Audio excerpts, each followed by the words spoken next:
So wie ich mich nun als Teil dieser Partei fühle, fühlte die Partei nur als einen Teil von mir.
From these prayer books, our families chanted their prayers that future generations will never know of pain, and that everybody will stand up to any form of persecution. We realized that they had to get away if the Gestapo came. So we had a first floor alarm that we rang so that people on the third floor could creep out the window in the gutter and go to the attic of the school. You could go in hiding there. And I remember once I was so afraid they had... Who risked their lives day in and day out to assist other Jews who worked on false papers, who smuggled money, and all they did this all to have others survive. And I am alive thanks to them. They are not celebrated as heroes, but the group in Warsaw Ghetto who decided to commit a collective suicide and succeeded in the process of killing few Germans are celebrated. So you killed one German, or two, or three, so what? I am much more impressed with the fact that someone had the strength, the courage to survive, the courage to endure. The courage to endure, that really is what matters. Agnes Menton was 26 when she worked with Swedish rescuer Raoul Wallenberg in Budapest, Hungary. Wallenberg is credited with the rescue of thousands of people. Budapest is two cities, and in the middle is the so-called blue Danube. For me, it is the red Danube, but that's what it was. And they took people down there, the Hungarian Nazis, and they roped 3 people together and they shot the middle one, so they all fell in. And if they saw a movement, they shot again, so they'd be sure. But many people by themselves somehow got out. But it was a terribly cold winter, as I said, and the Danube was frozen with big slabs of ice. So Raoul came home the third night, and there was no moonlight, no stars, just cold and dark. And he turned to us the first time, usually only talk to the man and the Red Cross. And how many of you can swim? I have a big mouth, I put up my hand, I said, best swimmer in school. He says, let's go. And we went down on the other side. The Hungarians didn't even hear us coming because they were so busy roping and shooting. And we stood on the left, way over. We had doctors and nurses in the cars, and then we had people outside to pull us out. 4 of us, 3 men and me, we jumped. And thanks to the icicles, the ropes hung onto it, and we saved people out, but only 50. And then we were so frozen that we couldn't do it anymore. But without Raoul Wallenberg, we wouldn't have saved even one single person. It was difficult for families to remain together. A Jewish child might be saved if placed with a Gentile family and disguised as a non-Jew. So we would give away our child any place we knew where she would be welcome, and why should she maybe has to die when she can live a good life. We have a family in the United States who were only too happy to take her. So we decided that to make it to her, for her, hard, not to kiss her anymore, not to have her too close physically. Both of us did that. They came on a Sunday afternoon, and we didn't know their name, we didn't know where they lived, and she saw them, and we told her, those are the friends who would like you to see where they're living. See, they have no children. And she went with me we went with her to the streetcar, and we said goodbye, like that. No kissing, nothing. That comes afterwards, and this is very personal.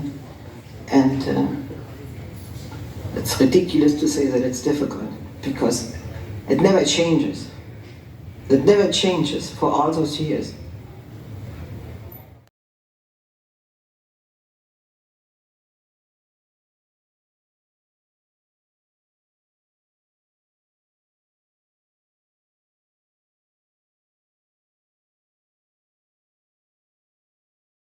Hi everyone, how's everyone doing here today? Thank you for watching, and what did you think? Looking at some of the different exhibits that I saw at the Holocaust Museum. If you've never been there, it's something I do recommend going to see. You'll also probably realize that in some of the pictures I had a goatee, which I clearly don't have now, and that's because a lot of the footage, or pretty much all of it I should say, was shot about 3 years ago. And it's something I've been working on over the years, trying to put a lot more time and effort into it with a certain degree of research. Mind you, I'll admit, a lot of the captions, pretty much all the captions you saw, were done through GPT. Okay? I'm not a writer, and this is not really a documentary. It's just more of me having gone to that museum and seeing and documented it on my own terms, and some of my takeaways from it were, and how I felt about it. I talked about it in a previous video a few years back, but I never really got a chance to fully assemble the footage up until now. I just made it like, I want to finish this, I want to get it out there, and I just like people to see it. Again, I wouldn't really call it a documentary. What you take of it is what you take from it. Everybody that goes to the museum, it impacts them differently, so how I felt about it may not be the same how you may feel about it. It may have a stronger impact on you, or it may not. I don't know. But either way, I do recommend going to see it. And one of the important aspects that it points out is that these horrific things that occurred, this Holocaust, it could happen again. And I don't mean to make this sound more like about politics, but we are seeing some of the fascism that is going on in America today, in the year 2025 at the later part. And it's only getting worse. And if you go through this exhibit, if you watch it, or if you're actually there to see it in person, you don't see some of the parallels today. I don't know what to tell you other than you're really not paying attention.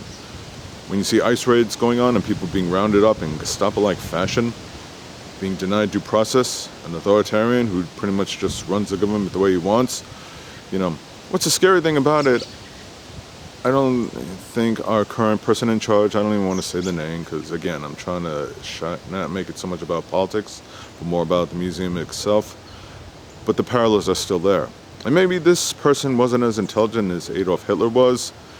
Also, from what I heard, Hitler was not exactly the nicest, most pleasant person to be around. Not just because of his hatred, just overall, he just wasn't really a good person. I mean, social-wise and stuff like that. Didn't know how to connect people, didn't really have the charisma, but he did have the means to get in and do some pretty horrific things. So you can either choose to learn from it, or you can just choose to ignore it. If you see it happening here and now, you can either choose to stand up to it and put up a certain amount of resistance, or you can just sit on the sidelines and let it happen. Or you can play into it. That's the worst part. That there are some people that look at history and just don't learn. And it does repeat itself. The one thing I talked about the Holocaust Museum was in reference to like Holocaust deniers, people who were really bigoted or just tried to downplay the Holocaust, saying like, oh, it wasn't this amount of Jews, it was only this amount of Jews. It's still a lot of people that got killed and needlessly got killed. And some of them might give credit for what Hitler did, being able to, you know, discipline Germany like that.